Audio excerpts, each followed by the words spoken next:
Kabar menghebohkan dibagikan channel YouTube Kick Off Football. Channel ini menyebut timnas Indonesia U17 lolos semifinal Piala Asia U17 2025 karena timnas Korea Utara U17 dinyatakan didiskualifikasi karena ketahuan melakukan pencarian umur. Korut terbukti manipulasi umur. Indonesia U17 dinyatakan lolos ke semifinal, tulis channel Kick Off Football. Namun, apakah kabar di atas merupakan fakta? Jawabannya masih tidak tahu. Sampai sekarang, belum ada bukti yang menyatakan timnas Korea Utara U17 telah melakukan pencurian umur di Piala Asia U17 2025.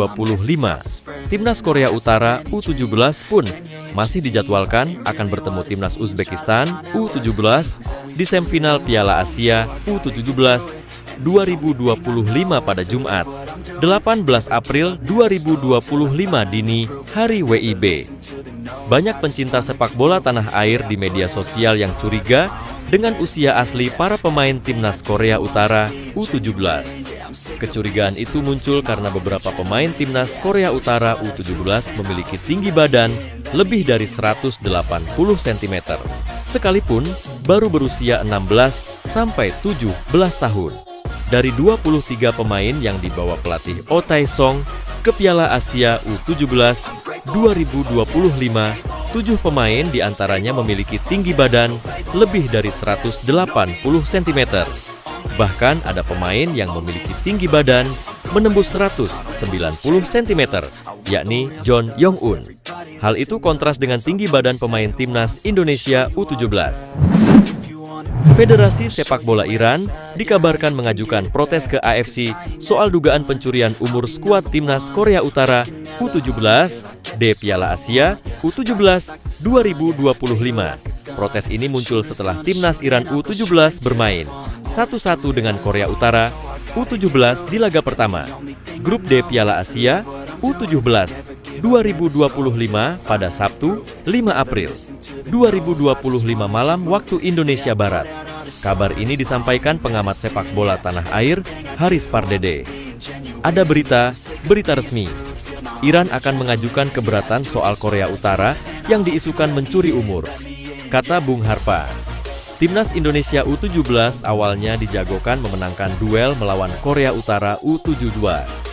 Modal 3 kemenangan di fase grup membuat timnas Indonesia U17 diprediksi menang atas Korea Utara U17 dan melaju ke semifinal. Namun, ketika laga dimulai, semua prediksi di atas menguap begitu saja. Tiap kali memegang bola, pemain timnas Indonesia U17 langsung mendapat pressing ketat dari lawan. Setiap duel, Evandra Florasta dan kawan-kawan juga selalu kalah. Netizen Indonesia menilai, postur tubuh pemain timnas Korea Utara U19 tak seperti remaja berusia 16 sampai 17 tahun. Mengutip dari laman AFC, 7 dari 23 pemain timnas Korea Utara U17 memiliki tinggi badan di atas 180 cm. Bahkan, salah satu pemain mereka, John Yong-un, mempunyai tinggi badan mencapai 190 cm. Alhasil, banyak netizen Indonesia yang menilai timnas Korea Utara U17 melakukan pemalsuan umur di Piala Asia U17 2025. Ketua Umum PSSI, Erick Thohir, memetik pelajaran usai timnas Indonesia U17 dibantai 0-6 oleh Korea Utara U17 pada perempat final Piala Asia U17 2025.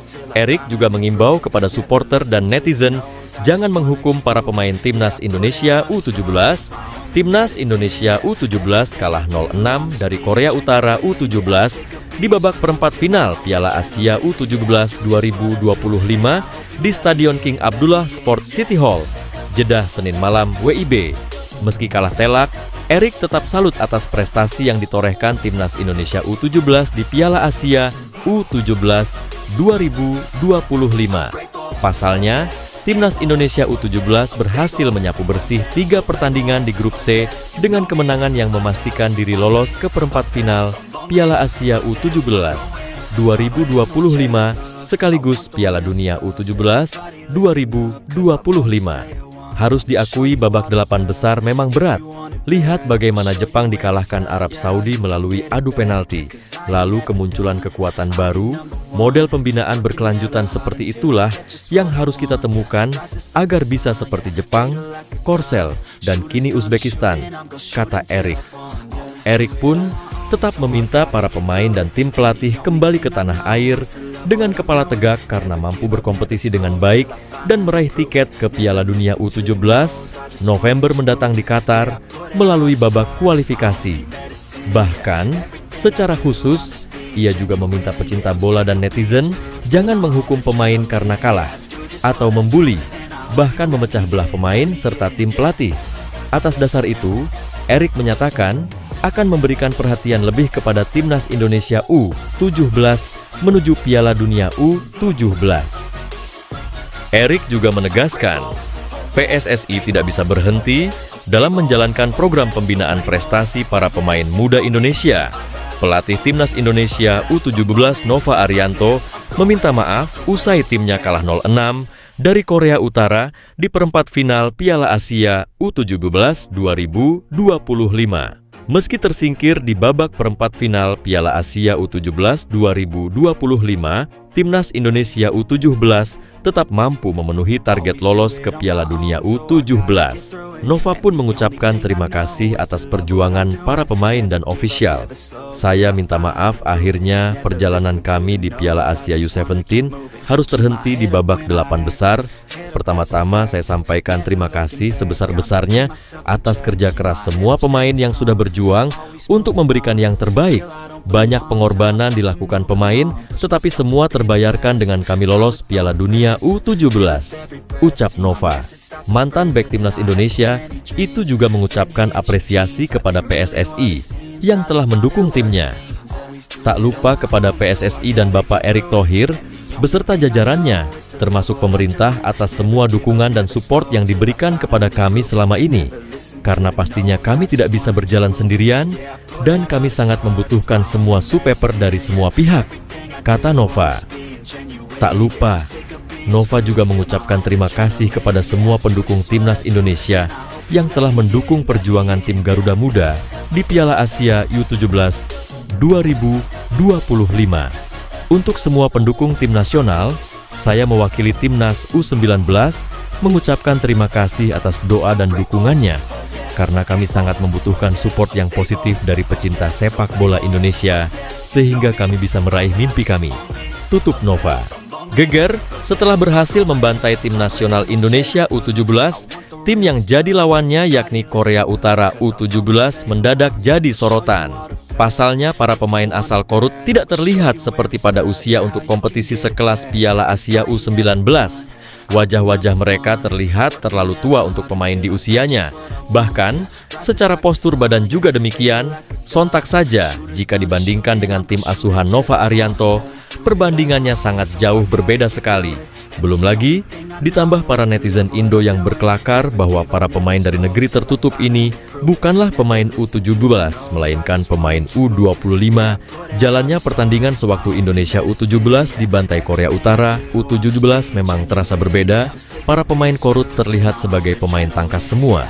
Secara stamina pun, sepertinya Korut U17 sangat mantap, lantaran mereka terlihat mumpuni dalam beradu kecepatan maupun adu bodi. Tim Korea Utara muda ini benar-benar layaknya kuda hitam, lantaran bermain secara mengerikan karena membantai skuad Garuda Muda tanpa ampun.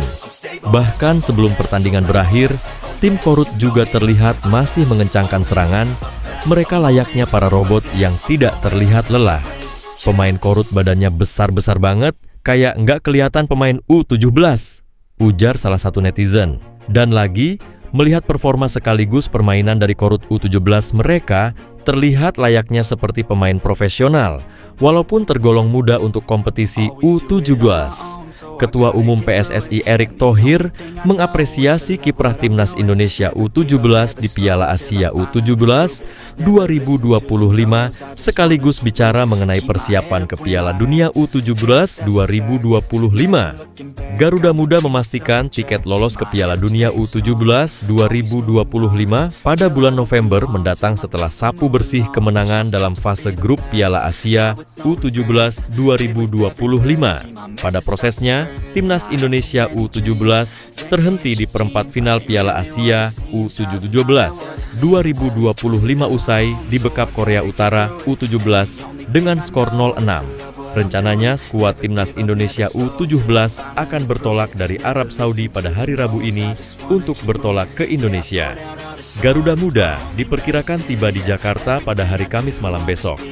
Sehubungan dengan itu, Erick Thohir berpesan agar para pemain dan tim pelatih kembali ke tanah air dengan kepala tegak karena mampu berkompetisi dengan baik. Jangan hukum mereka karena kalah. Mereka anak-anak muda dan jalan mereka masih panjang. Terlebih mereka mencetak prestasi bagus loh, luar biasa, dan harus dihargai sebagai pencapaian pribadi yang tinggi, ujar Erick. Ketum PSSI juga menyebut bahwa kiprah timnas Indonesia U17 untuk lolos ke Piala Dunia U17 2025 setelah menjadi juara grup di Piala Asia U17 2025 menjadi salah satu bukti berjalannya program PSSI.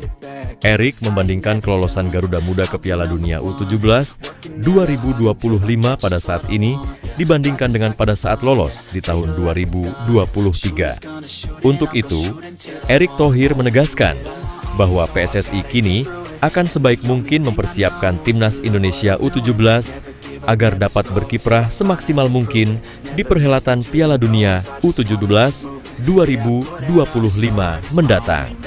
Kapten timnas Indonesia Jay Idzes dikabarkan bakal menjadi rebutan pada bursa transfer musim panas mendatang. Media Italia, Sportface IT, menyanjung penampilan konsisten bek berusia 24 tahun itu. Jay Idzes terus menjadi sorotan usai tampil apik bersama Venezia. Bek berdarah Indonesia itu dikabarkan sudah dipantau beberapa klub Italia menjelang bursa transfer musim panas 2025. Setidaknya, ada 4 klub yang tertarik merekrut Jay Idzes, yakni Torino, Genoa, Atalanta, hingga Inter Milan. Bahkan, perwakilan Inter Milan sudah beberapa kali hadir dalam pertandingan Venezia untuk memonitor Jay Idzes. Pada pertandingan terakhirnya, Jay Idzes sukses mengantar Venezia menang atas Monza 1-0, Sabtu. Dalam laga tersebut, dia tampil solid dan tak tergantikan hingga akhir pertandingan. Sportface IT memberi nilai 7 untuk performa pemain keturunan Semarang, Jawa Tengah itu. Media Italia tersebut tak ragu menyebut Jay Idzes akan menjadi barang panas di bursa transfer musim panas 2025. Saat ini, Jay Idzes masih mempunyai kontrak cukup panjang bersama Venezia hingga 2027. Namun begitu, klub yang berminat tentu bisa menebus klausulnya jika ingin mendatangkan Jay. Melansir laman Transfermarkt, harga pasaran Jay Idzes kini berkisar di 5 juta euro atau sekira 95 miliar rupiah. Nominal ini diperkirakan akan naik andai banyak klub yang berminat dengan bek timnas Indonesia itu.